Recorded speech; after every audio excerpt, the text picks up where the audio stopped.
Do your part. As you know, the classroom has been garbled by YouTube and Facebook, and this is an important conversation, one that I've been wanting to have for a long time. So text and tag and call and let your friends know that we're going to have a conversation with David Weiss about the flat earth. So let me go ahead and start the record, because we're recording for BitChute and Odyssey and all the places that don't hold on a second. I'm getting a call right now that don't censor us. So here we go. I'm going to start the recorder.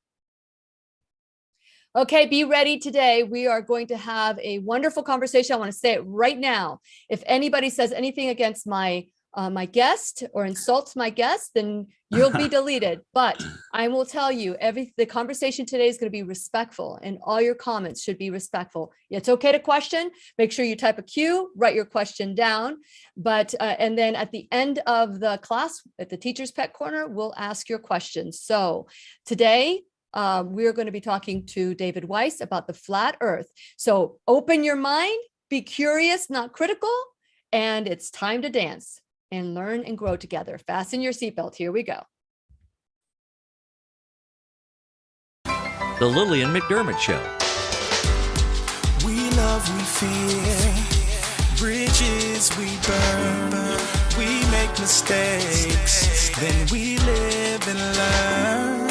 When life gets tough and it seems like your best ain't good enough, if you're in need of hope, you know where I'll be right here, right here. And when you need a friend, you can count on me. I'll be right here waiting for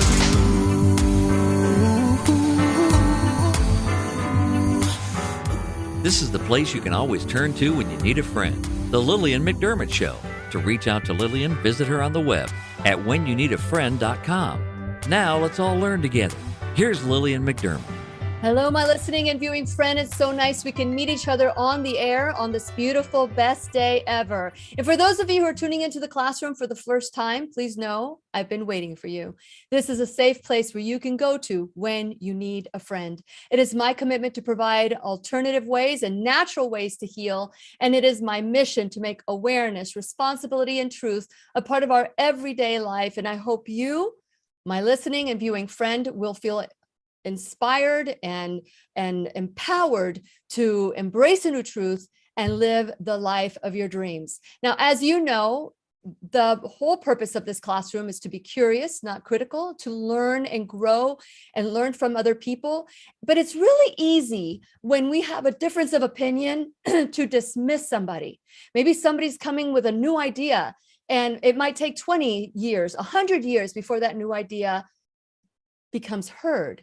And so today we're going to be talking about a topic that a lot of people call conspiracies. A lot of people, and as you know, with the things that we've been talking about, I've been called a conspiracy theorist as well. So anybody can be called a conspiracy theorist just to shut them down and disqualify and disvalidate what they're saying. So today, we are going to be talking about the flat earth. How many of you are quick to dismiss without having a conversation? Well, today's conversation is going to be kind and gentle, and it's going to be a basic conversation. So for those of you who are way up there in the flat earth, you know everything about it. This is going to be like a basic 101. It might go deeper as we progress, but we are going to have a gentle and kind conversation where we get to learn and come up with your decisions. The best way to make a decision is to know both sides. And that is happening with the cancel culture, where nobody wants to listen to any perspective other than your own. So today we're going to be listening to David Weiss, who's well known in the flat earth community as an expert, and I am so excited that he is here. So since it is our sole purpose in life to give and receive love and knowledge, I am grateful that David Weiss is here to do just that. Welcome to the classroom, David. We've been waiting for you for such a long time. You say that to everybody, Lily. Come on. No, just you, actually, just you. That's nice. We have really tried for quite some time to get a hold of somebody to to talk about this, because I actually use flat Earth versus sphere as an example of how people can argue this passionately and have valid facts and never listen to each other to come up to maybe there's a third way. I don't know. So share a little bit about your background, David, and what led you to become passionate about flat Earth to the point where you have a podcast and your life is about this too. Yeah, that's a big question. Lot of answers there. So keeping it as short as I can. I'm not a conspiracy theorist. I'm a reality analyst. Mm-hmm. I like looking at things. I don't like being told something that doesn't make sense and have to believe it because a guy in a bow tie told me, or it came out of a Rockefeller funded textbook. I don't like things that don't make me feel right when I'm like that. It doesn't make any sense at all, but well, everyone else believes it, so I'm going to believe it. Well, that's no way to live life, because the majority of the people are in the Matrix. And the documentary with Keanu Reeves, known as The Matrix, and I call it a documentary because it basically is. The Matrix is the heliocentric system, the heliocentric ball system. It's a prison for your mind. So how does this relate to health and everything you talk about? And the truth is, if you're living in fear, if you're whatever you're afraid of, it infiltrates every cell in your body, and you create your own health and wellness. Your thoughts are the biggest factor in that. Mm-hmm. So if you believe you live on a heliocentric system, well, you're careening through space. You're spiraling through space at 1,000 miles an hour, spinning at 1,000 miles an hour, orbiting at 66,000 miles an hour, chasing the sun at 500,000 miles per hour. An asteroid could take you out at any time. The sun could blow up. A supernova could happen. Aliens could come and invade us. So many things could happen. And well, that's ingrained in every cell in your body. That fear lives with you all the time. Sure. And it's only when you unplug from the Matrix, the heliocentric system, that you can start to see the world. So what does the shape of the Earth, and by the way, flat is not a shape. What does it have to do with your health? Every single thing. If you don't have a foundation to stand on, if you are this person flying through space, you are lost. You have given up your ability to understand and use this creation that we're at the center of. We are at the center of creation. We're not an infinite speck flying through space. So with that said, I was doing a podcast on stuff that isn't real. So big events that happen, which we're not allowed to talk about on YouTube. Got it. And flat Earth came to me, and I, just like everyone else, you're an idiot. You're banned from even commenting on our stuff. Stop watching my podcast. You're not smart enough. And I was that guy. I would be banned in your comments. If this was new, if I just heard about this, you'd ban me after my first comment. I was that guy. And then I was forced to look and forced to try to prove the globe. And that's how you become a non-globe believing. And again, belief is easy. You believe, did I tell you where I live? Where am I? Did I tell you? I'm in Connecticut. Oh, okay. Do you believe I live in Connecticut, or do you know I live in Connecticut? I did not research that fact, so I am going to take you for your word right now. So you believe. Belief is easy. It takes no research at all. Right. You can believe anything you want. But to figure it out, you'd have to go on Facebook. Oh, I see his friends. They were in Greenwich. Oh, I found his high school. He played football with Steve Young, who went to Greenwich High School. Oh, that's where he lives. And then you can know it. Right. Yes. But people we're trusting people. You and I, we just met first time right now. I trust you. You seem like a really trustworthy person. You say something, I'm going to believe it. I'm not going to research it, most likely, because if I researched everything, I wouldn't be able to step out of the house. So belief is the enemy of knowing. And then your ego. All right. If I say, hey, by the way, are your parents still alive? Are your parents around? They are. Are they nice?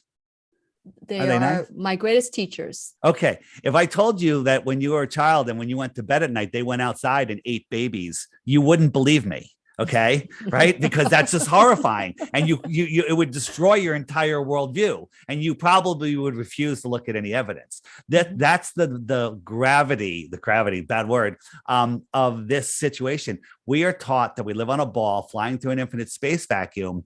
Sorry for the graphic analogy there, but we're flying through this infinite space vacuum, and when somebody tells you that's not true, you want to hold on to it because you want to defend it. Sure, you based your whole world is based around it. So, and for those of you that are listening, that you're hearing this for the first time, you think I'm crazy. I'm offering 3 Bitcoins for 1 globe proof. Okay, 3 Bitcoins for 1 globe proof. Pretty simple. If I'm crazy, instead of saying insults, instead of making comments, just supply 1 proof of the globe. And I thought I had them too. Boats Over the Horizon, Season, Sticks and Shadows by Aristophanes, Day and Night, the 24-hour sun in the Arctic.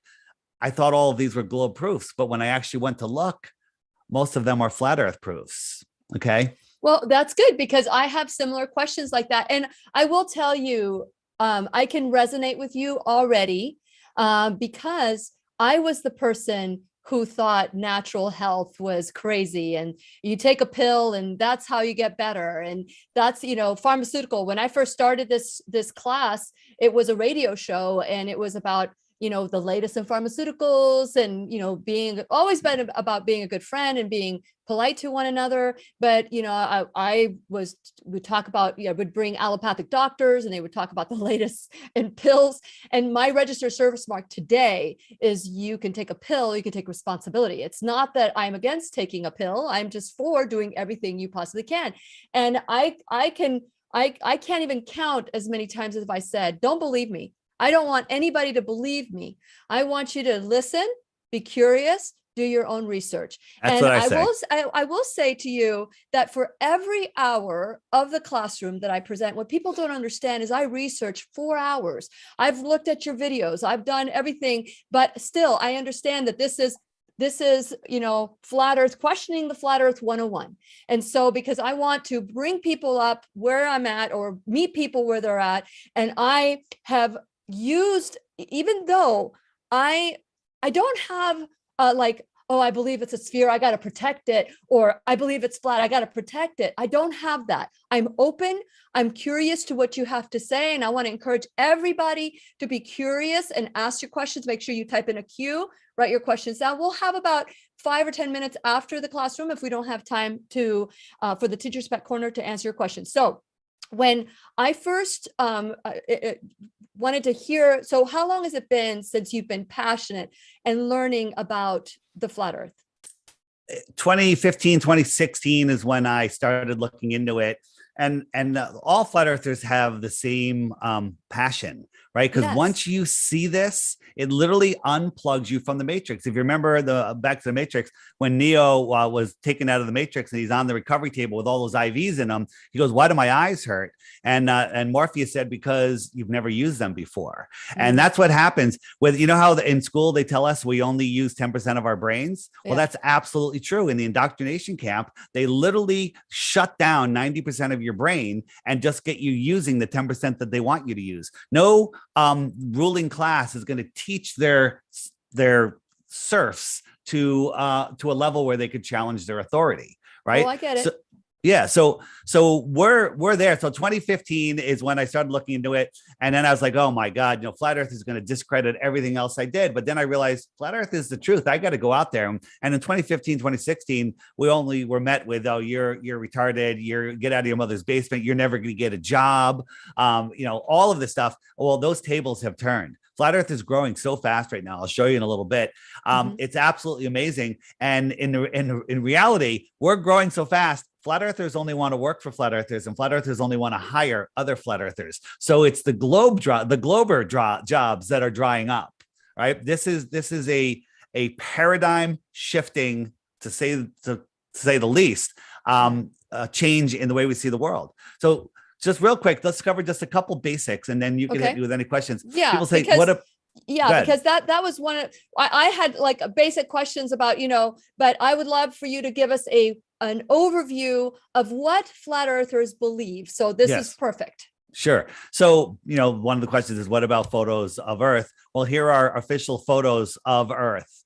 These are just paintings. Okay. These are, NASA even admits that they don't have a photo of Earth. This one here, which was on everyone's iPhone, called the Blue Marble. The guy at NASA, the visual artist, said he made it in Photoshop. He did an interview where basically he said that he had data and he painted it in Photoshop to make it look like what people would want to see. When people think of flat Earth, they think of this, right? They think of a disk in space. And when every time a mainstream piece does mainstream news agency does something on flat Earth, they use this image. This is from the Flat Earth Society. Flat Earth Society is not flat earthers. Flat Earth Society is government controlled disinformation. And when you Google flat Earth, as you know, you're going to end up with this picture. Yes. And then people use that picture. We're not a disk floating in space, right? So how does that work? If we're not a disk floating in space, what are we? People say, where's the edge, right? And this is what they want you to think when they think of the flat Earth. We're not like that. This is the edge of Earth. What is this? This is the shoreline of the world pond. Okay, what do I mean by that? Well, they tell us Antarctica is an island, a continent at the bottom of the ball. Okay. And it's this continent down there. No one lives there. It's too cold, all of this wonderful stuff. But they also tell us it's the highest land on Earth. So let's talk about water. Water needs lateral pressure to stay together. Like if you have a glass of water, if the glass wasn't there, the water is just going to run away. Sure. Right. If you have a pond is contained with lateral pressure by the land that goes all the way around the pond that's higher than the water. If it was lower, you'd have a waterfall. Okay. A lake bigger than a pond. Well, the world pond is surrounded by the highest land on Earth. This shoreline is Antarctica. Okay. So it's getting its lateral pressure from the land that surrounds our world. This land here is very likely bigger than all of the oceans and all of the continents combined. Okay. So what am I seeing there? What am I seeing? Am I seeing the green is the ocean and the white is No. This is all Antarctica. This is just the frozen shoreline. Okay. This could all be frozen out here because no one's allowed past 60 degrees south, which is this pink line. But all of the continents and islands are surrounded by water, but all of the water is surrounded by Antarctica. Antarctica is the basin that holds our world. This is our known world. This is not our known world. This is the outer area. Okay. And then now real quickly. Okay. Go ahead. You had mentioned, and I'm going to ask if I can, if you Sure. want me to wait till you're done. No. Go ahead. Interrupt anytime. So you had mentioned that the guy from NASA made an image of what he thought we wanted to see. Mm-hmm. Who created this image and how did you acquire this? Have people gone up and taken these pictures, or is this also an idea of what the flat Earth is? Well, we can. So let me go here. First, this is pictures of Antarctica. They're all cartoons. Why is Antarctica the only place on land that there are no? Well, it's not the only, but there's no pictures of Antarctica from space. But when you say, have we taken a picture of the flat Earth? Well, this is the balloon at 127,000 feet. That's as high as we can get. Okay. We can't get much higher. I think the highest they've ever gone is like 73 miles. All right. And we can get into that in a little bit. So people say, well, show me a picture of the flat Earth.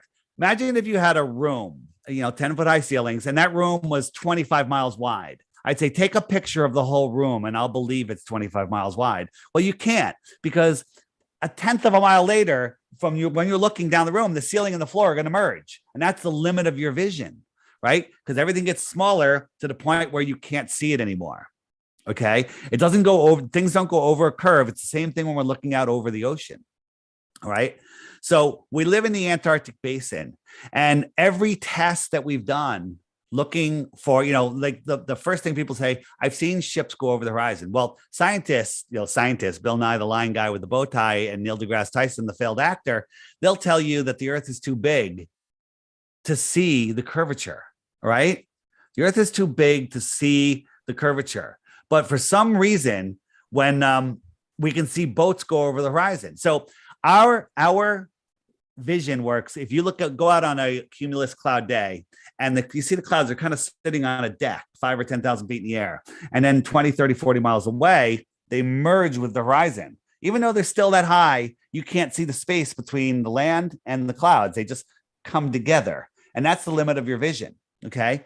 So when we zoom into that, we make it bigger. So here's an example. So we got, whoops, let me just go back a second. I do that sometimes. All right. So we go, All right. So here we go. Transition. All right. So the limit of our vision is right here. But as we zoom in, I'm making that bigger. And as I make it bigger, I can see that there's actually a sailboat there. Mm-hmm. Okay. And then I'll zoom all the way in. Here's a sailboat. Now watch that sailboat disappear behind these little waves in the foreground. Right? This is how our eyes work. So the hull of the sailboat's disappearing. It's going all the way up to the windows. And now it disappears. Now a glober would say that it's over the curve, but I just proved it wasn't over the curve because I zoomed in. I made it bigger. Yeah. Right? So like this ball, can I hide this ball behind my finger? No, you can't. Okay. But if my finger was a wave, sure, and it's in the foreground and I go away, look, the entire ball is behind my finger. No, I get it. I get it. I understand that. That's understood. But so just like there isn't a picture of the globe or the sphere, you're saying there's not a picture of that was my question. So there's not a picture of the flat Earth, but there's not faked pictures either. There's faked pictures of the globe. Okay. NASA admits that they all of the pictures, they never use the word photograph, and they never use the word photograph, or they never use the word photograph. Okay. An image doesn't necessarily mean a photograph. They don't want to lie. Right. Yeah. And so they don't want to lie. That's funny. Yeah. So here's a question for you. This right here, would this be hard to paint? Do you think you could paint a realistic picture of this? Well, some people can. I would not be able to, but some people can. Now, do you think that you could paint a picture that looks like this? Sure. I mean, if I could. Pretty easy. Not me, but someone could. Right. Pretty easy. Well, the truth is, this is an admitted photograph, and this is actually a painting.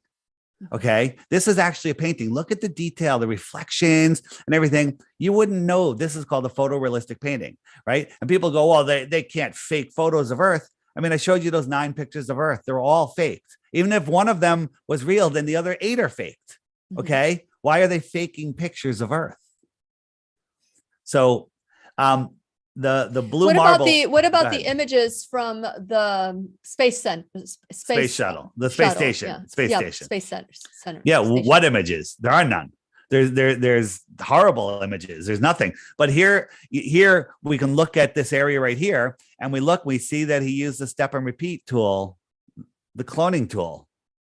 These are all the same clouds. Do the same clouds appear on Earth? Right? I'm listening. Yeah, no, I'm just saying these are this is what they show us, right? This is NASA. There was a mainstream article on CNN.com, I think, and this is what they show us for the Earth going into the distance. This is ridiculous. Okay, I mean, this is clearly computer animation. I mean, how does this possibly even happen? Right? No, people just want to believe anything. Well, I am aware that since 1981, William Casey, this is a quote from the CIA director, said, "We will know our disinformation program is a success when everything the American public believes is true, and I believe the world believes this too, is a lie. So everything that we believe is true is a lie." And so that is a quote from William Casey that woke me up. It really woke me up. That was like after my first year of doing the show on radio. I was challenged to go raw vegan, believe it or not. Mm-hmm. And after 4 days, I accepted the challenge. And after 4 days of doing the raw vegan, I felt really good. And it's not that I felt bad. I just didn't know I could feel better. And the question I asked myself is, what else did they lie to me about? So I am curious as to what you're saying, but at the same time, when we have, okay, they're lying and we don't have pictures either. I mean, how can we, is it possible that someone can go up and disprove and show that Antarctica is around? Is there anyone that has been able to do that? There's a lot of people that are billionaires that could afford to do that. Well, the thing is, nobody goes up in rockets. We'll get it. I guess we'll go into rockets next. And all of that is just to make you believe, just believe that we live on a ball. In 1959, they started, doing missions over Antarctica, and Admiral Byrd did a press conference and said that there's land bigger than the United States, beyond the poles, which doesn't make a lot of sense, filled with resources that can, supply the world with energy for 200 years. And immediately they put the Antarctic Treaty in place. And nobody can go to Antarctica except on these, little sightseeing trips just to the tip of Antarctica. But we can deforest the Amazon jungle. It makes absolutely no sense. Last thing on this. This is how they say they got the blue marble picture. The satellite went around the Earth again and again. It takes 90 minutes to go around, and there's little gaps in the data. Little gaps in the images because the Earth is a ball, of course. But if you look 90 minutes later, why are these clouds spanning these gaps? Why are the clouds not completely different? 90 minutes later, those same clouds are going to be there. 5 minutes later, they wouldn't be there. Okay. So again, this is all just CGI nonsense, but we don't need to look up into the sky to see the shape of the floor. We don't look at the lights in our ceiling and say what shape is the floor based on the lights in the ceiling. For example, on a ball, it requires to have a physical horizon. So if I move my fingernail is a boat. If the Earth was a ball, it would disappear from the bottom up and it's gone. We zoom in, you still can't see it because it's behind a physical horizon. On a flat Earth, we have an optical horizon. Okay. So people say, well, how come with a super telescope, I can't see across the ocean? How come I can't see, the Eiffel Tower or Mount Everest, from Europe? And the answer is because light can't travel that far. If I turned off all my lights and it was pitch black in here, you couldn't see me because there's no light bouncing off of me. Okay. So this is a famous spot in Illusion, France, looking out over the ocean, and Mount Canigou is 175 miles away. But using globe math, the top of Mount Canigou should be over a mile below the physical curve. So it would be unviewable from here. But twice a year, the sun on its migratory path in between the tropics lines up with this viewing spot and Mount Canigou. And normally the light that bounces off of Mount Canigou isn't bright enough to push through all of that atmosphere, even on the clearest of day. Atmosphere is like water. You go in a pool that's 100 yards long, you can't see the other side of the pool, right? You can't see the other side of the pool. But when the sun lines up with it, the sun's light is the brightest light in the sky. It can push through, and all of a sudden you see that it backlights Mount Canigou. The top of this mountain should be a mile below the curve, but it's not. And then the globe people, zealots, I'll call them, they'll come out and say, oh, well, the mountain is below the curve and the sun has already set a half an hour ago. It's just refracting up and magically stopping at eye level.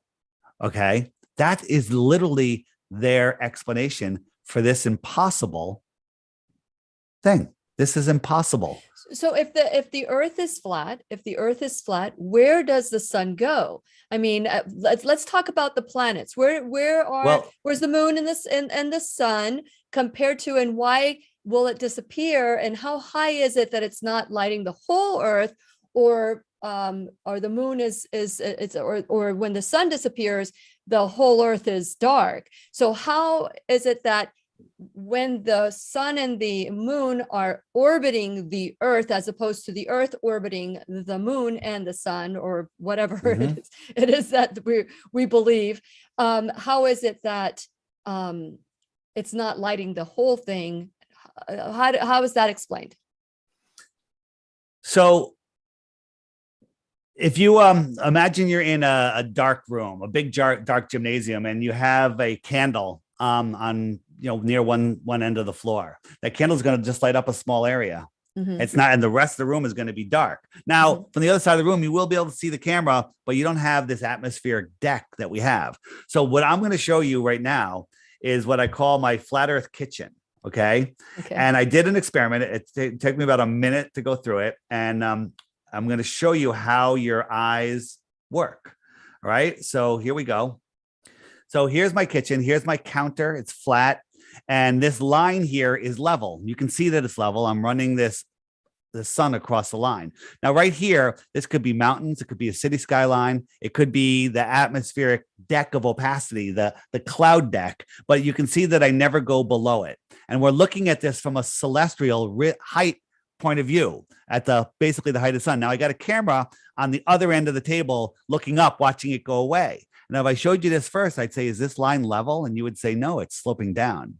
And I'd say, is this sun going below this line here, which is at eye level because it's in the distance? But we know that it's not at camera level. It's just perspective making look at this. And when I zoom in, look at this line. This is a level line, and it looks like it's going down. Okay. Now let's compare what we're seeing here to a real sunset. This is a real sunset. Okay. This is me just moving it away along this level line. Well, this sun just went here, and look, what's it going behind here? Is the horizon here, or is the horizon up there? And if you look, there's a foggy area here. You'll see it as the sun backlights it. This is called the atmospheric deck of opacity, and that merges into the horizon. And then anything that goes beyond it just disappears behind it. Okay. So that's how clouds. That's interesting. That's interesting. So what I'm hearing you say is that the sun is going over us, and when we lose our perception or perspective of the sun, it looks like it's going away. But what about the time zones? What about the people like from New York to Florida that have the same time zone, and the sun is different than other areas? I'm going to explain all of that. Let's just go a little bit farther on this. Okay. So here's a guy, and he's looking up at the cloud 5,000 or 10,000 feet in the air, and that line goes pretty much straight up. But then 20, 30 miles away, the clouds kind of merge with the horizon. So imagine he could draw a line, or actually draw a string from his eye to the cloud that's sitting over here on the horizon. Now, this cloud is the same height as this cloud.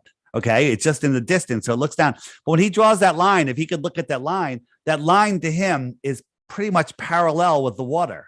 Okay. So he sees a level line. Now, what would you see if you were standing underneath that cloud? Well, I would have a different perspective, of course. Would you see a level line over the water, or would you see a line sloping down from the cloud? So I'll show you a quick view over here. So you're here. This is what you would see. You would see a line going down. This man sees this line as parallel with the water at his eye level. Okay. That's how he sees the world. This isn't a theory. This is actually how our eyes work and how perspective works. And now if the sun, so this line is his horizon. This cloud deck is literally, it's opaque. He can't see through it because this is just where the atmosphere becomes opaque. And as the sun travels across the flat earth plane, this guy over here will see the sun disappear like this, but that's not how he sees it. Right? It's disappearing because he can't see through this cloud. So this cloud is blocking the sun. Now watch. He sees it from his point of view like this.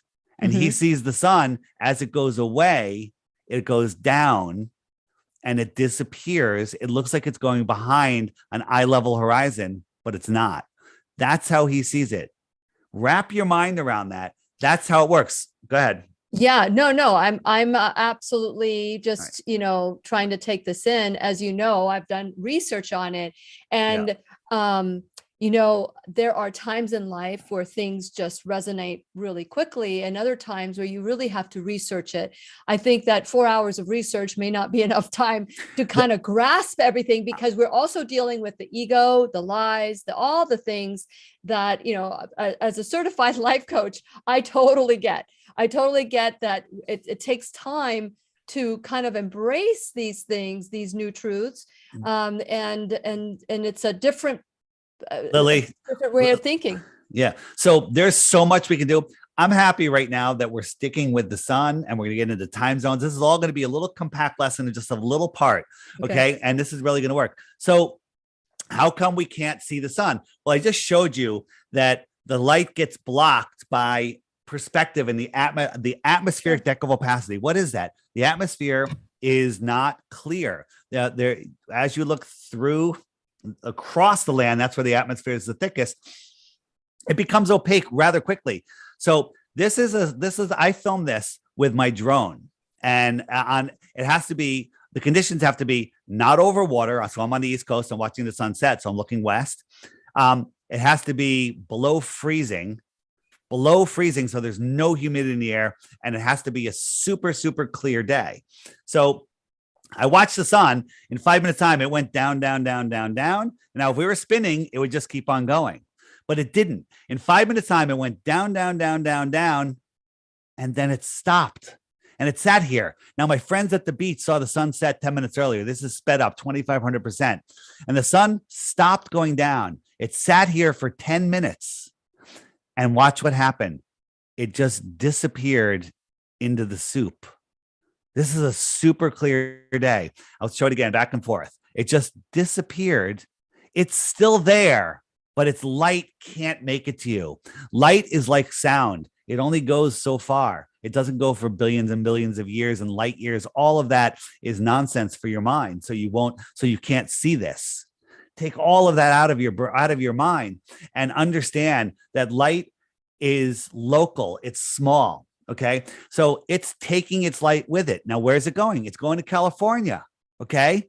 So the sun is heading to them. Actually, it's just closer to them. So how do time zones work? So let's look at the time zones. So right here, if I turn on the time zones, which button is that? It's the time zone button. Why am I not seeing the time zone button? Time zones. Oh, there it is. The one, the stupid little clock. There you go. All right. So time zones. So here are the time zones. I'm right here in the East Coast, which is this line here, Florida, right? I'm in Florida. I'm in Connecticut. It's warmer in Florida. You know why? Because the sun is higher. It's closer to you. And I'm going to show you how it's closer to you. And so we turn on the time zones where you'll see that noon travels with the sun. Wherever the sun is, it's noon. Okay. Wherever the sun is, it's noon. It's midnight over here. It's 6 a.m. over here. And look, the sun is rising for people in Australia. And now people in Sydney, it'll be noon right about now.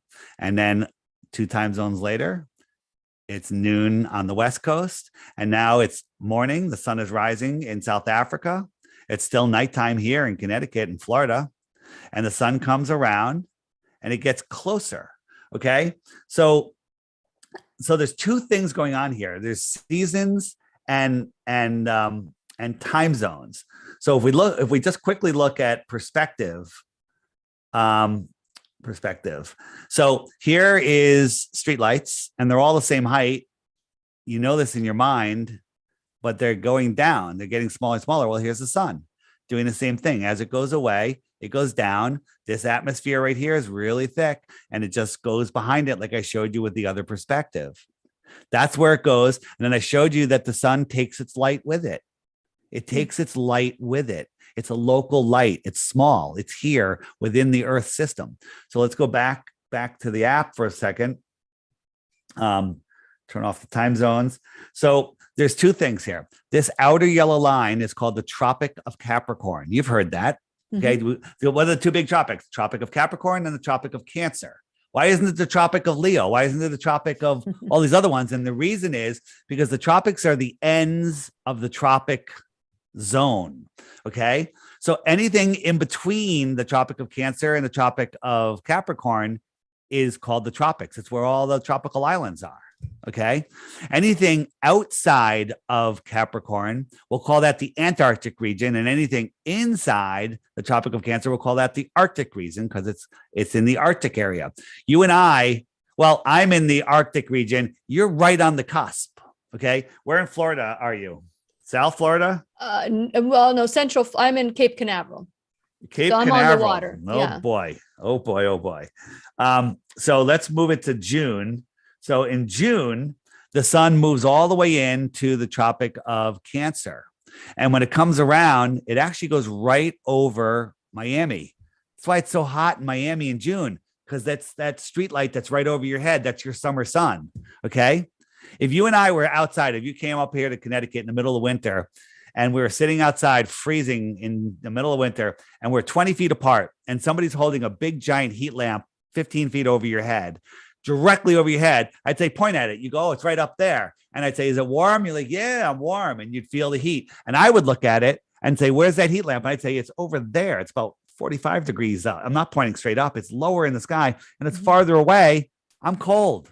But if that person walked over to me, keeping that light at the exact same height, I'm going to watch that light get higher and higher and higher, just due to perspective. And you're going to watch it get lower and lower and lower, just like a sun going away in the winter. So it's winter here in Australia. But if I jump forward 6 months, the sun moves out to the Tropic of Capricorn. They're having their summer. We're having our winter because the sun is far away from us. Now, being in Florida, it's not too far away from you. So you're still warm. But just being up here in Connecticut, it's freezing. It's horrible. What about places like Alaska or England that don't get that The 24-hour sun?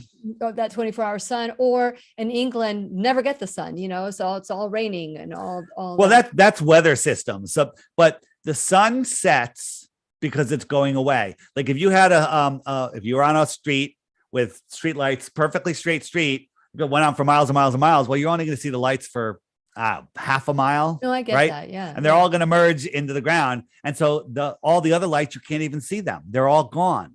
Right now, with the celestial object, the sun, an atmospheric deck of opacity in there, everything's going to be hidden and no telescope can bring it back because it's something solid. So that's how seasons work. Seasons make no sense on a ball. Think about this. They tell us that because the sun rays are all coming in parallel, not true, right? And that because we're tilted away during our winter, the light spreads over a bigger area. And that's why it's cold, because that light is spread out. This is what we're told, right? But that makes no sense, because in the morning in Connecticut here in June, when the sun rises, just appears on the horizon, within the first few minutes, I can feel that heat on my face and I can get a tan. And that's the most severe tilt it could be. It's all the way, its light is skimming across the earth. It's not coming in at any right angles or even, any direct angles. It's skimming across, and I could have that sun and I can get a tan first thing in the morning. But in December at noon, when the sun is high in the sky, maybe 50 degrees, coming in at a much more direct angle. And did you know during our winter, the sun is actually closer to Earth? Okay, 3 million miles. You mentioned that closer. earlier, and I caught that. But yeah. So I can look up in December here, and I can't even feel the heat on my face. I can lay out in the sun, and I won't get a tan. How is that possible? It's closer. It's more direct than in June when at sunrise. It should be, according to the helio-nonsensical baloney model, it should be arctically freezing every morning in the summer, but it's not. Well, I tell you what, I'm going to take a little pause here because I want to make sure that all of you, and I have not read your questions yet. Make sure that if you're writing a question, type in a Q. And when we're done in the Teacher's Pet Corner, we'll ask your questions. I will just ask anything that says a Q with our time allotment that we have. But I want to encourage you to go to whenyounneedafriend.com, because this is where we have these kind of conversations that are respectful and conversations to learn about a different perspective, because I really believe that when we know both sides, that's when we can truly make an informed choice. So please go to whenyounneedafriend.com. While you're there, please subscribe. We talk about a lot of health and wellness issues. And before we start talking about why is this all important, why is the information that Dave is telling us so important? And so we'll get to that in a little bit. But before that, I want to encourage you to subscribe to my channel. That way you'll know who's in the classroom, and you'll have a directly, like if you're watching today and you are a subscriber and you want to learn more about Dave, all you have to do is go to my blog that we sent out last week, click on his name, and it'll take you right to his website. And his website is theflatearthdave.com. Flatearthdave.com. Flat, not the. No, not that. Okay, flatearthdave.com. Flatearthdave.com. Good. I'm glad that we got that. But go there. Also, while you're at whenyouneedafriend.com, like and subscribe, follow all my social media, especially BitChute and Odyssey, which doesn't censor me right now. And so then also check out my sponsors, support them the way that they're supporting the classroom. Another way that you can support the classroom and growing is you can go to my Shop Now bag. We have a lot of workshops that we're doing. We're doing one on survival. It's called God's Plan for Real Survival and Health with Gary Thibault. We're going to learn 12 weeks on how to be independent from government and resourceful with our own property and land. So check it out. We're also doing a body code with Dr. Bradley Nelson. There's so many different ways. And we have DVDs and online with Dr. Lorraine Day, which is the Book of Revelation and the 100 Lessons from the Exodus. And you can check out those workshops. You will find them at whenyouneedafriend.com. And finally, you can become an enrolled student in the classroom. So if you're looking for a place to donate, you're welcome to donate at whenyouneedafriend.com. And we really appreciate anything, your time, your talent, and your treasure. Today, we're talking to David Weiss, and his website is flatearthdave.com. So if you're curious and if it's piqued your curiosity and you want to research more, this is a good research, a good site that I've been following for a while, and very grateful to Dave. Thank you so much for coming out here today. Time is just flying. So why is this important? Because we haven't even dipped our toe in this, because there's even so much more. We may have to have a 102. So why is all this important? Why do you think there's been such a huge lie behind this? Yeah. So just a real quick thing. One of the best, or probably one of the best, I mean, there's so many proofs that we don't live on a spinning ball, is that the globe cult comes around. They follow me everywhere, and they only have insults. They've never come up with a single proof of the globe. You'll find on your video all the there'll be comments. There'll be people commenting on every person's comment saying, oh, Dave Weiss is a scammer, he's a clown, he's selling apps, blah, blah, blah, blah, all of this stuff.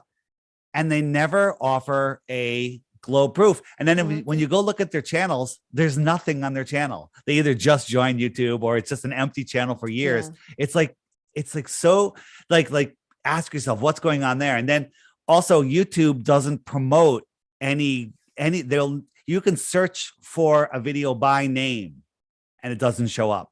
If you search top 10 reasons the earth is flat, top 10 flat earth proofs, you get top 10 globe proofs. Okay.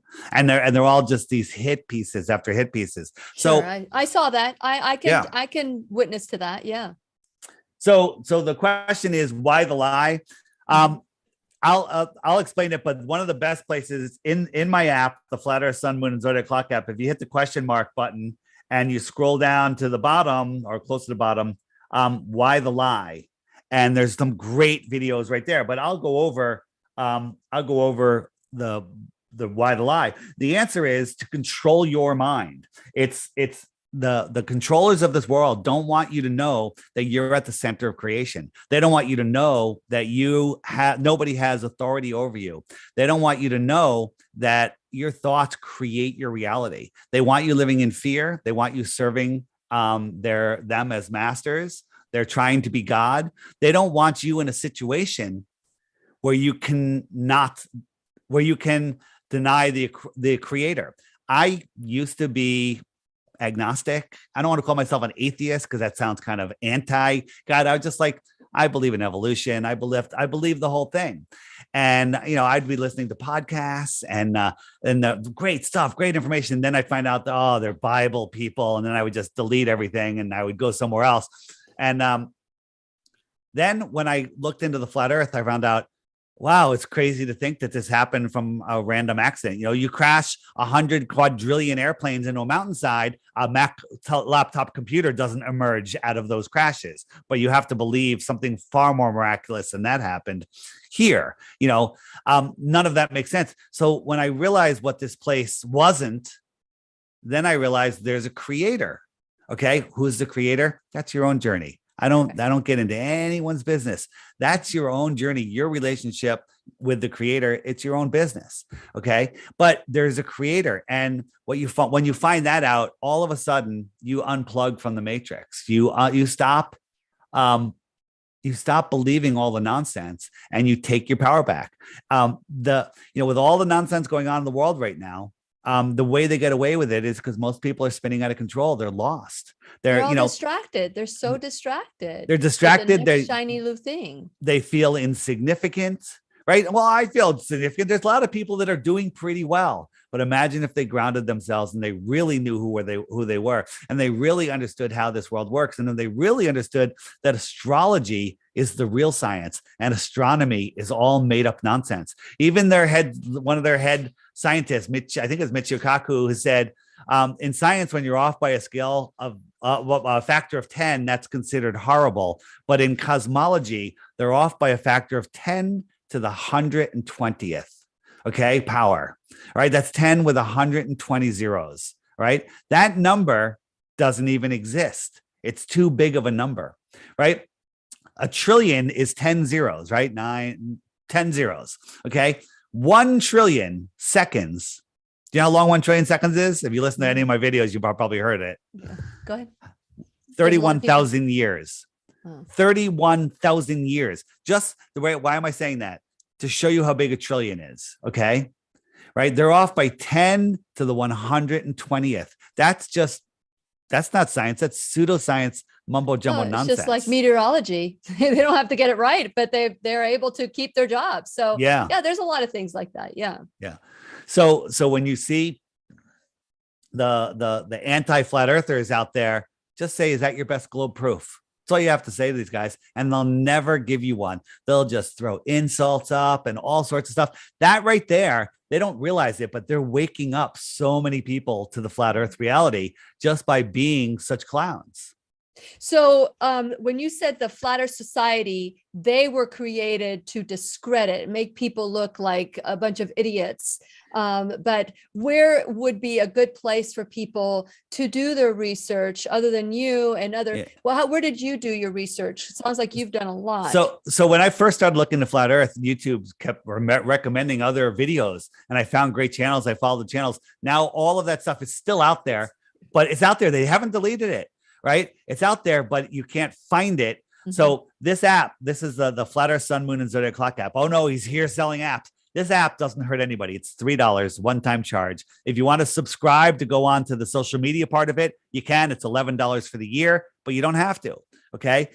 Every day, this is the challenge I give people. If people think I'm crazy, go on, watch the daily video. Every day there's a new video. You just tap this thumbnail, up comes the video. Watch the video every day for 2 weeks. And at the end of that, if you think the earth is a globe, send me the proof and you win 3 Bitcoins. But before you do, you have to hit the question mark, and up comes the top questions that you're gonna ask. What about Coriolis? What about eclipses? What about ships over the horizon? If I hit that, ships over the horizon, up comes a playlist of amazing videos. Now, I don't expect you to just believe these videos. Do what I did. I say, wow, I got to do this myself. I went out and bought some a Nikon P900 camera, a tripod. And as I said earlier, our consumer optics have outgrown their lies. We can see too far. We can see that the horizon is optical, right? And the glober arguments are so convoluted now. The globers even say there is no physical horizon on a globe. What? What are they? What they're so desperate to hold on to pseudoscience. It's pathetic. But anybody with eyes to see that looks honestly and doesn't let somebody with a snarky voice and a snarky attitude control their mind, they will see that we don't live on this spinning ball. So again, in the app, one of my favorite pages is if you hit the web button, great videos here. Watch these videos. These are like, full length videos, from 45 minutes to an hour, 2 hours. Just sit down, watch them, turn off Netflix. Okay. And watch the videos on here. These are in your app. And if they go to flatearthdave.com, they can find your app. The app's right there. It's called the Flat Earth Sun, Moon, and Zodiac Clock app. A horribly long name to remember. Just go to flatearthdave.com. The link is there. And it is it's super easy. If you're watching on a computer, you can just scan this right here. Yes. Yeah. And so everybody, I'm gonna make this large, pin it so that people can do that. Let me see. So here we go. So what I'm saying is there's so much information on here. There's Discord server on the level Discord server. There's another one. There's all sorts of stuff about rockets. Oh, we didn't get into rockets. We're going to get into that. Well, we're going to have to get you back. We're going to have to, because we have 1 minute left, and we have, and so we want to make sure that we are able to do the teacher's pet corner as well, and here we go. So I am very curious. I hope all of you are curious too. We're going to check out your questions. So if you're listening on podcast, or if you're watching later on, just know you can listen to the entire conversation or watch it on BitChute and Odyssey and Facebook and YouTube. So thank you so much, Dave. This has been great. I think that we need to have Flat Earth 102. So if you're welcome to come back, and we'll continue this conversation soon. Okay, thank you. Thank you. And please remember, we'll be right here waiting for you worldwide at whenyouneedafriend.com. This is Lillian Mcdermott and David Weiss wishing you love, peace, joy, and unexpected abundance. Make it the best day The opinions and advice expressed on the Lillian Mcdermott radio show are intended for the individual callers and guests on the program and are presented to our wider audience solely for general educational purposes. Please act responsibly and consult personally with your own medical, psychological, or nutritional expert before taking any steps to improve your life. Okay, so we have lots of questions. Is there anything that you would like to say before we get started with the questions that you weren't able to say because there were so many? It's 1 hour is just not enough time. So I've been doing this for 5 years, and 5 years is not enough time, or longer than 5 years. So here's the thing: the questions go on and on and on. But here's the question: if you like catch NASA faking zero gravity on the space station once, isn't that enough? If you catch them faking it 50 times, isn't that more than enough? If you catch them using green screens in swimming pools when they're doing fake spacewalks, isn't that enough? Okay. How many times you need to catch them faking a rocket launch to realize that they're faking everything? And the answer is, for some people, nothing will be enough. If Elon Musk sent his car to Mars, and it was so fake that Elon even said at the press conference, you can tell it's real because it looks so fake. We'd have better CGI. That's a quote. Okay. But I even think Elon could come out and say, we faked the whole thing, and admit it. And there's people that go, nope, no, you didn't. No, you didn't. People just want to believe. They have this need. I think our next conversation needs to be is, can you imagine the thousands and thousands and thousands and thousands of people that would have had to continue the lie, astronauts and all these people that come together. I mean, that's what is difficult for me to kind of grasp, all the people. It reminded me of when what's his name, Brian Williams got caught telling his story about being shot down in the helicopter. And that one story, that 12, because he lost his job, but I'm thinking, wait, there were pilots there. There was the military was there. There were video cameras there, but Brian Williams got, booted, and it was just a safe face to me. And that from that moment on, I never saw Brian Williams, never saw the news. So I could understand smaller scale, but the truth came out. So with NASA and all these, that's just so many people involved. How could they all be protecting the same lie? There's not. We've spoken with people at NASA, and everything is compartmentalized. You don't know what the person next to you is doing, and you're not allowed to talk to each other. And people that were in the control room for the Apollo missions, they said they practiced so many times in simulations that they couldn't tell the difference between a simulation and the real event. Wow. Why is that? Right. And, so and they're being duped too, is what you're saying. They're being duped too. All NASA rockets, they all curve up and they go out and they crash into the ocean out of sight.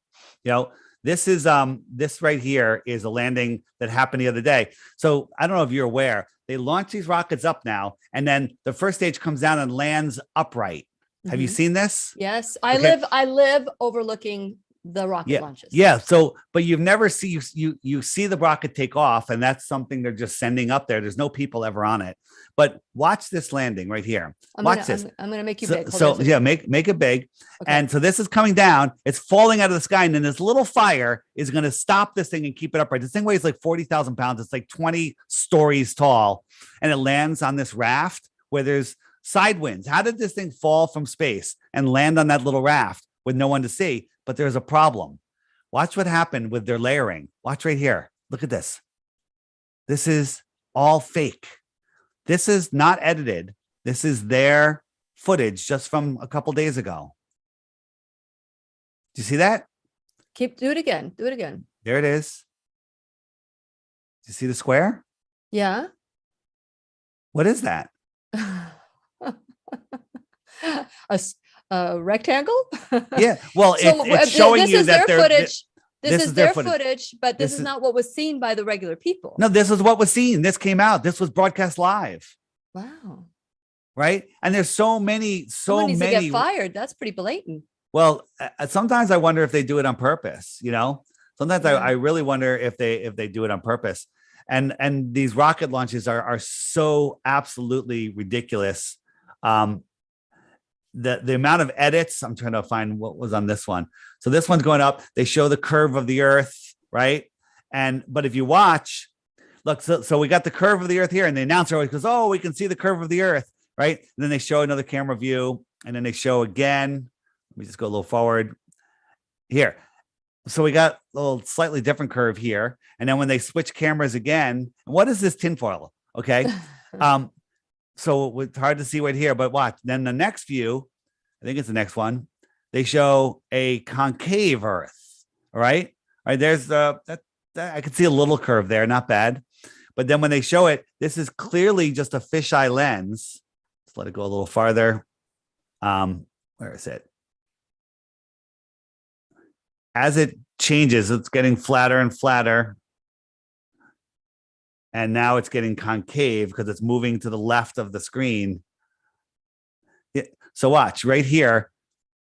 So we got this curve, and then when they go to the other camera, it'll be a concave Earth. And this is just a fisheye lens right there.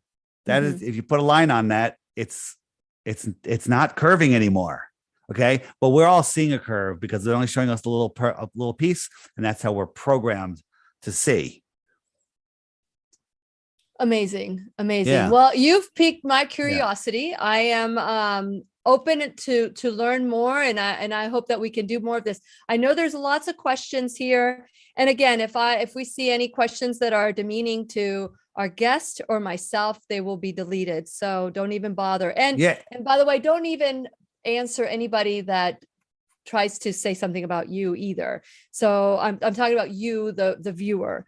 Okay, so what about flights with plane from Australia to America? According to the Flat Earth, the distance between them will be so great, it will take much more to fly. How do you explain that? That's from Avi. Yeah, so when you look at the Flat Earth map, the flight from Santiago to Sydney is a long flight, but the question is, why does it go all the way up here, all the way across, and all the way down? If you look at this, this is one, not a direct flight, and you say, well, it's picking up passengers. That's way out of the way, but this is kind of a straight line, right? So if we look at another one, the question is, on a globe, if you're going from any southern location to another southern location, why would you ever cross the equator? Why wouldn't you just stay on the bottom and go your way? And the answer is, look at this one. They go all the way up here and then all the way back down. Why didn't they just fly across? Right. Mm-hmm. But if you look at it, it's a straight line. Mm-hmm. Right. And it crosses the equator twice. So what I was told in the past, that the reason why they take those different routes is because they need to refuel. Well, not true. Look at this. The distance from here to here is about the same as from here to here. Why does it go all the way up here and then all the way down here? But if you look at a flat Earth map, it's pretty much a straight line. Yeah. Right. And now there are direct flights. There's only Qantas has it. It's only flown by 4 military pilots. The plane has 7 layers of heat resistant paint on it. Nobody really knows the specs on this plane. And the question is, do you think airplanes haven't gotten any faster since the 1970s? Right. Who's to say that this plane at 40,000 feet can't go 1,200 miles an hour versus 550 miles an hour? Right. If you're going 1,200 miles an hour, guess what? The trip's going to take you about half the time, right? So you don't know the speed that these planes are going. There's also wind currents up there, 200-300 mile an hour tailwinds, headwinds, depending on which way you're going, and that they do use. These flights vary in times up to 5 hours sometimes.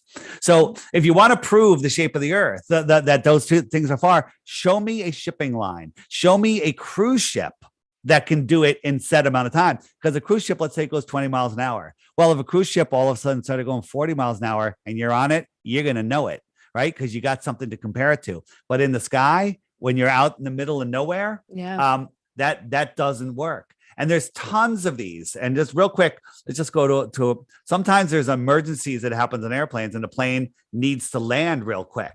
Okay, here's a flight. It went all the way over to Moscow, over 1,000 miles out of the way to land. Why did it do that? How did it get there that fast? If you look at the times when the emergency happened, when it landed, doesn't make any sense. But if you look at it on a flat Earth map, Moscow is right on the flight path, right? This happens again and again and again and again and again. It happens 16 times, as a matter of fact. Here's one. Why did they go all the way to Calgary? Okay, that's 1,000 miles out of the way again.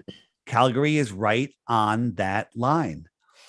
This only works on a flat Earth. Okay. It works every time on a flat Earth. It makes no sense on a globe at all. One more. And again, I'm just showing you a bunch of memes, right? But that's all you were ever shown in school about the Earth, just a bunch of memes. It went all the way up to Moscow, way out of the way, but Moscow's right on the line.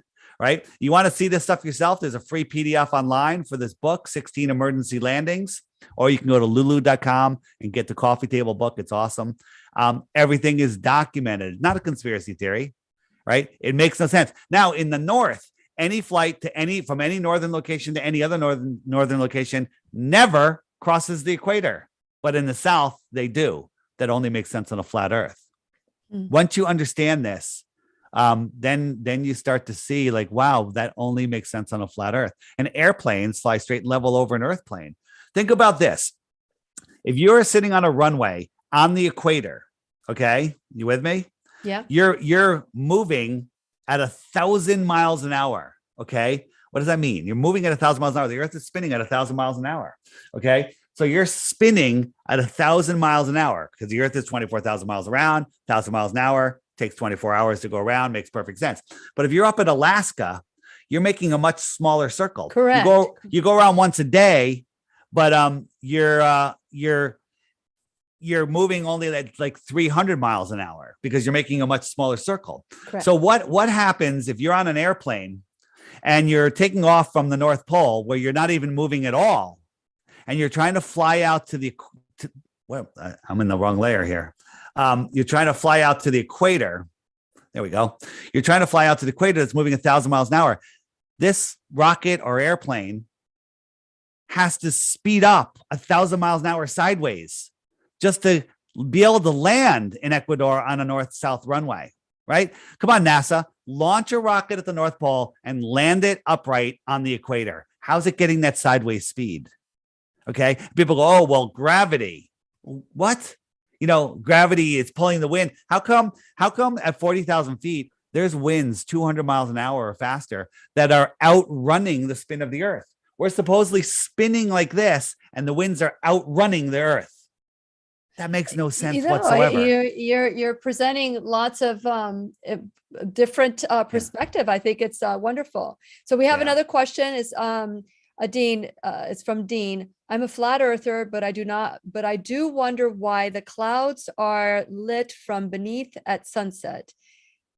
It's the only observation I can reconcile. And he says, thank you to you and I. Yeah. So that is also a perspective thing. But in the app, if you hit the web button and you go right here where we have this clown, and we hit debunking the debunkers, we scroll down, and there's a whole series on clouds right here. Bam, these videos right here. Amazing videos, and they'll explain that you're not seeing what you think you're seeing. It's all due to perspective. The optics of the sky are no way to prove the shape of the earth, but once you understand that you're not seeing that, and it doesn't happen all the time, and it doesn't happen the way you think. Again, I can't in this amount of time explain it, but if you watch these series, a lot of them are done by the channel P Brain, a lot are done by Taboo Conspiracy, but they're all here for you. So again, if you have something like where some globe zealot anti-flat earther says, oh, what about this? The videos are all here in Debunking the Debunkers.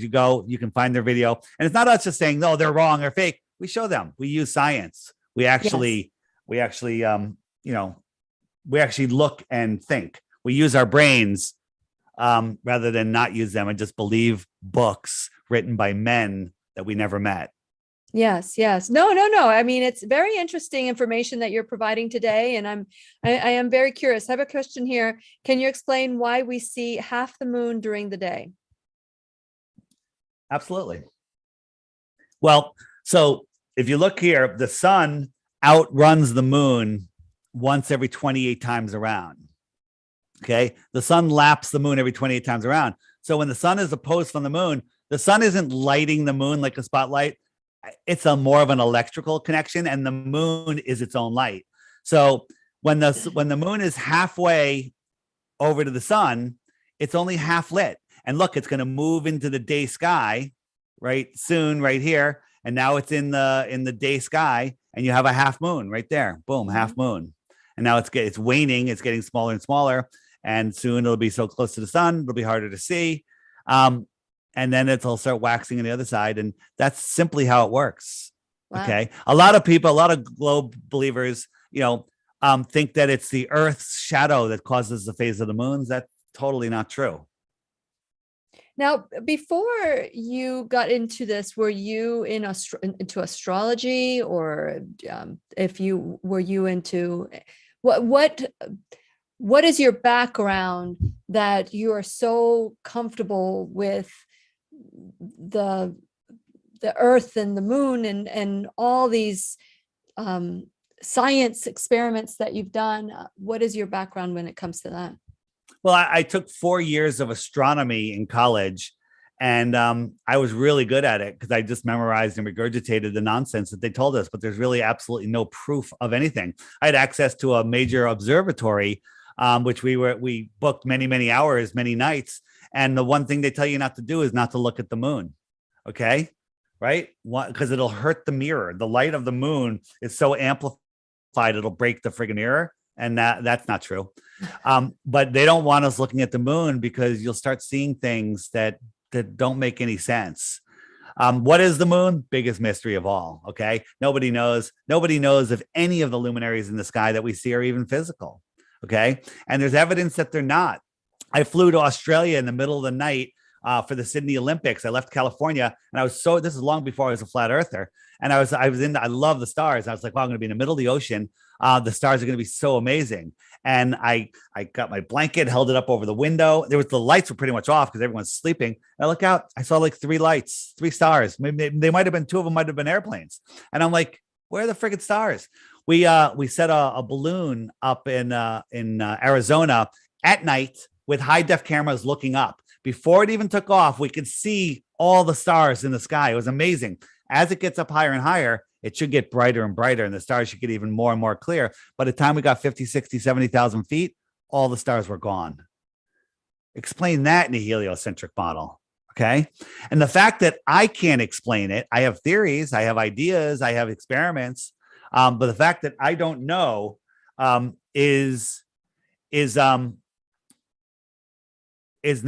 say that it's not the case. It doesn't make sense in the heliocentric model. That's the bottom line. Yeah. Okay, let me see more questions here. I'm looking for cues. And if you make a comment when you type in a cue, your question will not be read either. So I just want to make sure that there's a lot of, it looks like there are a lot of questions, but I don't see any cues. Yep, there's one.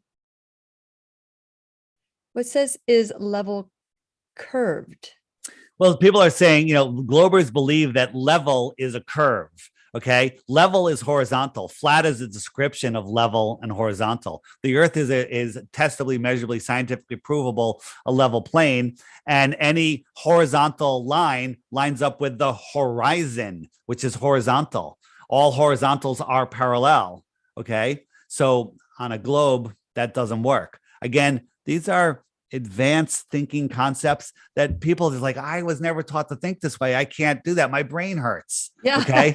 My brain hurts. Like Neo's eyes hurt because he's never used that 90% before. Mm-hmm. We're taught nonsense math in school, useful in some things, right? But we're not taught vortex mathematics. We're not taught sacred geometry. We're not taught stuff that could actually lead to us challenging the narrative that we're sold. Okay, we're sold into a world of spinning out of control, lost, where nuclear bombs are real. Nuclear bombs are not real. Okay, right? And people, well, don't take my nuclear bombs away. That's some fear that's wrapped around my spinal cord that I need to hold on to, or else I won't be me anymore. Okay, that's literally what's going on in people's minds when they react to the nuclear bombs are real. And for those of you that don't know, go to Crow 777 Radio, 2 hours in Crow, and look at episode 053 and episode 400. And then you will laugh whenever you hear the threat of nuclear war. You'll laugh and every cell in your body will rejoice in health and wellness. Well, yeah, Dr. Lorraine Day, I don't know if you're familiar with her. I love her. We've interviewed her. Alex Stein has interviewed her. Yeah. I think I've interviewed her. I was on Alex Stein's show as well. Yeah. So she's a regular in the classroom. We actually did the book of Revelation, and we all did the 100 lessons from the Exodus together. She is amazing, most amazing person. Yeah. On the plane. Well, I'm glad you think so. And she is. She and I have been friends since 2013. The first time she was in the classroom, the first time I was not ready. I was not ready. Yeah, go ahead. Have you seen her work on the Boston Marathon? Oh yeah. So she's just so amazing. And there's just so many people they need that pain. Oh my God, the marathon was so horrible. Just listen to Dr. Day's interview and you'll be realizing, wow, the problem is people don't want to admit that they've been lied to for so long on such a grand scale. It hurts their egos. But when you unplug, all the flat earthers out there, we're all Neo at the end of the matrix. Doesn't matter what's going on in the world. Look at Neo at the end of the matrix. He is self-contained. He has taken his soul back, his life back, and he's making his own decisions. Versus Neo at the beginning of the movie, who's locked in his apartment, depressed, sleeping, and says something's wrong with the world, and all he wants to do is sleep. Mm-hmm. Well, many of us are asleep, and it's time to wake up. And many of the things, the conversations that we're having in the classroom have changed dramatically, especially in the last 2 years. That's when, people are waking up to the fact that, we've been talking about for the last 11 years, almost 11 years, that our bodies heal naturally and we give the bodies what it needs. But in the last 2 years, people are now reaching that allopathic medicine has not supported them. And now they're concerned because they know they've made some choices that were not full of information. There was no informed choice, but it is what it is. And so now we are focusing on, how to create the life that we want, And I'm telling you, when Jesus breathed into the disciples' nostrils and said, you will do this and more, what's the this, what's the more? And I've said that over and over again, we are much greater than we think we are because God is in us. If we just had that spark of God, we could do all things. And so with God in us. And so I'm really excited about this conversation. And at the same time, I felt like inadequate to have this conversation with you because I know so little. And so this has just been, to me, like dipping the toe, even even though I did a lot of research, I figured, you're the experts, and now it's our turn to do even more research. So one more question. We've got some more questions. Do you still have time? Because I know you have. I can do one more and then I have to go. Okay. Well, we'll have you come back. How can you demonstrate gas pressure without a container? You can't. Earth is flat. There is no container. I mean, on the globe, you can't. There's no container. And so you can't have gas pressure next to a vacuum. The globers will say, well, the air gets lighter and thinner and thinner and thinner and thinner and thinner until it's nothing. And then it's adjacent to a vacuum. Well, in that world, I can have a shoebox and I can suck all the air out of the room and the air in the shoebox will stay there because gravity's holding it in. Okay. That doesn't happen, right? There's nowhere in a lab or in nature, anywhere at any altitude, in any situation where you can have high pressure next to low pressure in any orientation where it doesn't instantly equalize. Okay.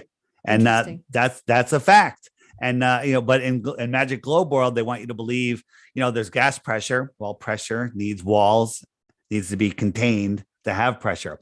In a gas tank, in a big tank of gas, it's thicker at the bottom, it's thinner at the top. Okay. But it's in a container. Make a hole anywhere in that gas container and all that gas is gone. Equalized into the room. Well, I tell you what, lots of food for thought today. I know that you are very busy. Let's get you back. Let's schedule some time where you can come back and we can maybe have you do a presentation. There's just, it's that when you're talking, David, I'm just like, my mind is like going like, oh no, this, warning, Will Robinson, we need to research here even more. But at the same time, I'm curious enough to say, you know what? Why is it that everybody's so upset about what you're saying? Because if you're saying it's nonsense, why do they care? Why would this be anybody's business? There's not that. I mean, the people that are upset, there's just the known trolls that follow me everywhere. There's one in your chat right now. This guy Trillion, he has nothing on his channel. He's never offered a globe proof. He just makes insults and he sucks energy out of everyone's time. Just sucking energy. So I wouldn't even acknowledge him. Yeah, I know, but I see. I wouldn't even give it the time of day. I see all the people in the chat trying to talk reason into him, and in reality, that actually helps some other people. That again, as I said earlier, these trolls, when people are just throwing stuff at them, other people are reading it and going, yeah, that guy is an idiot, right? So the thing is, when you're on the level horizontal plane Earth side, you're on the right side and you don't have to make up things, right? There's lots of things that we don't know. That's for sure. But globers think they know everything and they know nothing. I was a glober. You were. Okay. Yeah. And you're learning more and more. Again, the best place is, unfortunately, is my app. But if you don't want to get the app's $3. Okay. And it's a one-time $3. I'm going to get it.